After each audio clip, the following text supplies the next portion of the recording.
Muy buenos días, raza del sur de Nuevo México. En este momento tenemos un invitadazo especial aquí en el Gallinazo de la Mañana. Vamos, let's go. Steve Pearce is Congress's only non-Hispanic Republican, representing a majority Hispanic district. And he says showing up is one of his secrets to success. Steve, cuando viene por acá, trae muy buenas nuevas para toda nuestra gente, para estar cerquita de la comunidad. En los temas de migración, ¿cuál es lo ultimito en expectativa? There are two sides. One side says amnesty or pathway. One side says deport them, put them in jail. I just think we should have a compromise somewhere in the middle.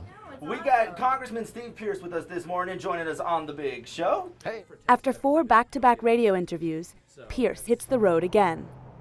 His could be a crucial voice as Congress looks toward a fall debate on immigration.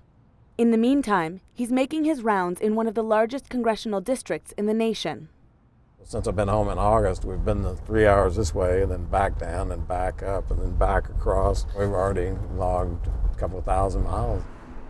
Republicans are trying to make inroads with Hispanic voters, and they look to Pearce as a model of how to win votes while supporting policies that are hard for many Latinos to accept, including opposition to the DREAM Act, legislation aimed at helping undocumented minors stay in the country. I'm not unsympathetic to the problems. I just feel like that as a policymaker, I can't create an unfairness for people who have been waiting and doing it properly. Deming, a town of about 15,000 people an hour's drive north of the U.S.-Mexico border, offered a mostly friendly crowd. But the following evening in Las Cruces, supporters of the path to citizenship in the Senate immigration bill were in full force. We're marching for citizenship this afternoon. That is something Pearce is firmly against. But the issue is still a barrier between Pearce and many of his constituents of all races. Groups like the faith-based organization CAFE say that the guest worker program Pearce proposes leaves immigrants open to exploitation. He's refused to meet with us since May.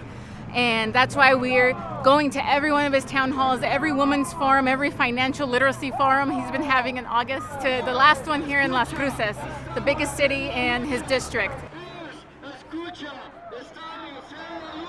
They simply realize that this is a 34% Republican district, and they're hoping to bring enough pressure that would change me. My point has always been to our national leadership that immigration is not our problem. Our problem is the perception that we give and the perception that is had of us. I got elected by 60% of the vote. Way over 40% of the Hispanics voted for me. So how did he win Hispanic votes while standing against a path to citizenship? Part of the answer may lie in the fact that nearly a quarter of New Mexicans and about a third of the state's children live in poverty.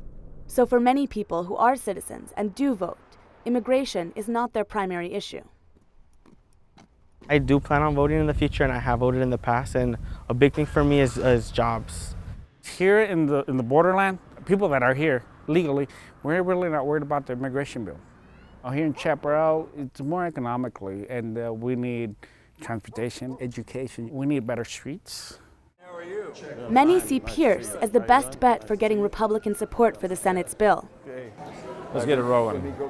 He seems unlikely to get on board, but he is hopeful that something will come through.